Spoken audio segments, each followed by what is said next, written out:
Welcome to Surya's TV. Good evening news. CM Chandrababu, మంత్రి Lokesh, YCP నేత మాజీ మంత్రి గుడివాడ అమర్నాథ్ తీవ్ర విమర్శలు గుప్పించారు.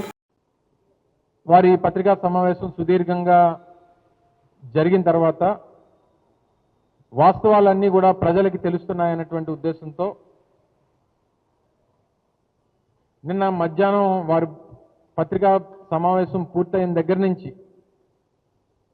రాష్ట్రంలో ఉన్నటువంటి కేబినెట్ అంతా కూడా ఎలాగ తండ్రి కొడుకులు ఎలాగ జల్సాల మీద బయట దేశాల్లో తిరుగుతూ ఉన్నారు. ఒకరు క్రికెట్ మ్యాచ్లు చూడడానికి, ఒకరు దుబాయ్లోని వీరు తిరుగుతూ ఉన్నారు. రాష్ట్రంలో ఉన్నటువంటి మిగిలినటువంటి మంత్రివర్గం అంతా కూడా జగన్మోహన్ రెడ్డి గారు చెప్పినటువంటి విషయాల్ని ఏ రకంగా వైఎస్ఆర్ కాంగ్రెస్ పార్టీ మీద, జగన్మోహన్ రెడ్డి గారి మీద పిచ్చి పిచ్చి మాటలు, లేనిపోయినటువంటి ఆరోపణలు, అనవసరమైనటువంటి విషయాలు ఇవన్నీ మాట్లాడుతున్నారు తప్ప జగన్మోహన్ రెడ్డి గారు చెప్పినటువంటిది అవాస్తవం అన్నటువంటి మాట చెప్పలేకపోవడం. విజయవాడలో నిర్వహించిన రాష్ట్ర స్థాయి అటవీ శాఖ అధికారులు వర్క్షాప్లో డిప్యూటీ సీఎం పవన్ కళ్యాణ్ కీలక వ్యాఖ్యలు చేశారు. Main concern, primary concern first, అటవీని సంరక్షించాలి అంటే ముందు అధికారుల భద్రత చాలా చాలా కీలకం.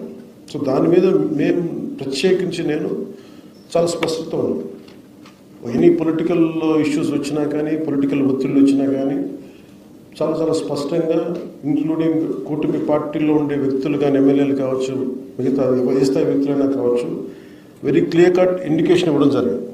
ఎట్టి పరిస్థితుల్లో కూడా మీరు లైన్ దాటకుండా డ్యూటీ చేసే అధికారులని మీరు ఎట్లా ఇబ్బంది పెడితే మటుకు కాన్సిక్వెన్సెస్ చాలా 100% అప్లై అవుతాయి. దయచేసి ప్లీజ్ అనేది దాంట్లో భాగం మీరు చేసుకుంటూ వచ్చాం. కర్నూలులో జరిగిన బస్సు ప్రమాద ఘటనలో 19 మంది ప్రాణాలు కోల్పోయినట్లు హోంమంత్రి అనిత వెల్లడించారు. కాకపోతే ఏంటంటే ఒక ఇన్సిడెంట్ జరిగిన తర్వాత చాలా కారణాలు మనం బయటకు తీస్తాం. వీటన్నిటికీ ఇన్వెస్టిగేషన్ చేయడానికి, కేసెస్ ఫైల్ చేయడానికి పోలీస్ డిపార్ట్మెంట్ కూడా ఉంది. సో మీరన్న అన్ని కోణాల నుంచి కూడా, ఎందుకంటే ఇదేదో ఇలా జరిగిందని వదిలేయలేదు. 16 ఫోరెన్సిక్ టీములు పెట్టామంటేనే ఒకసారి అర్థం చేసుకోండి.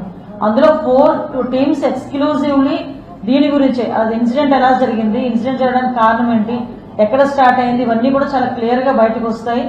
ప్రతి ఒక్కరి మీద కూడా చర్యలు ఉంటాయి. ఆల్రెడీ కేసెస్ కూడా ఫైల్ అయింది.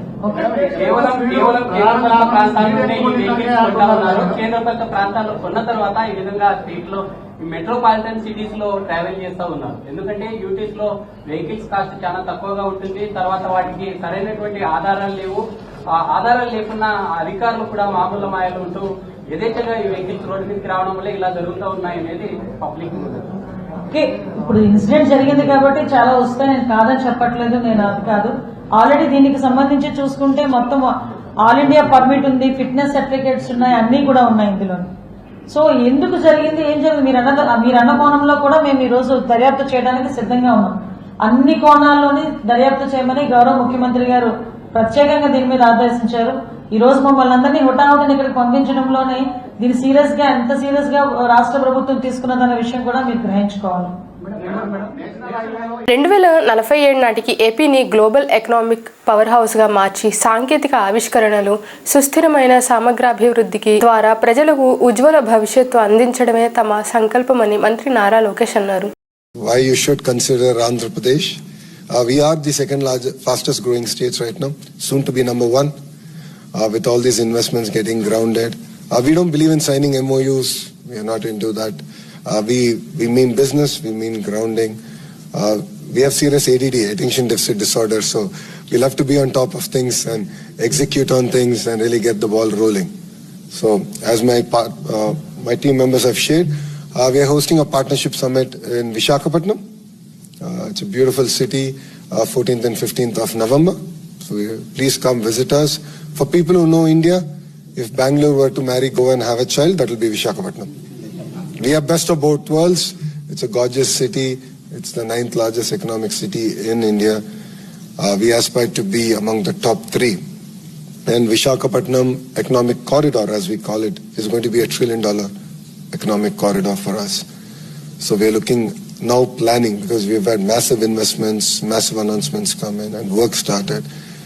We don't have challenges that our neighbors are having in terms of infrastructure. We have to build an economic corridor that will thrive over the next century, and the work is already on.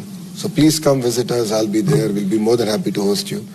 And I would love to open up this session. Tirupati నగరపాలక సమావేశంలో 3వ division corporator దిండివనం Ganesh పై జనసేన నేత దాడికి పాల్పడ్డారు.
ఈ వార్తలు ఇంతటితో సమాప్తం.